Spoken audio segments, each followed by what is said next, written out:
A forgotten aspect of forest management for some is considering the den trees or snags that are in the woodland landscape on our property. I'm on my property here and in my little woods that I manage, and I'm going to show you a few examples of why I've left certain trees in the woods and just explain the reasons why I left them. Right here is a really good example of a beautiful den tree. This is a yellow poplar. Zoom in there a little bit. You can see, look at all the activity here going on with the woodpeckers up here. And then here is another one over here. It's not right by my kid's fort.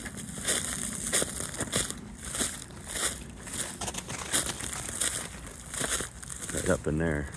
There's all sorts of activity. But there's also dead snags that I've left as well, right here. There's this dead ash. I accidentally knocked the top out of it, cutting a tree down, but there's this part remaining, and you can see the cavity up there in the top. And then I want to show you over here, there's another dead yellow poplar, but I want to show you a really good cavity tree right here. Look at that right there. Zoom in there, you can see the hole right there. Right there.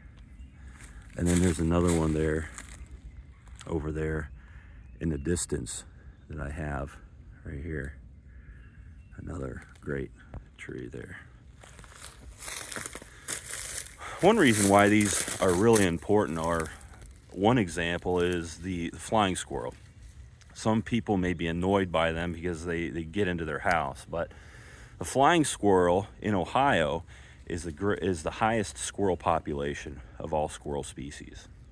And you don't see them mostly because they're usually nocturnal, and sometimes you might catch them in the woods during the daytime. But that's one example. Another example is bluebird, cavity nesting birds like chickadees, tufted titmice, bluebirds.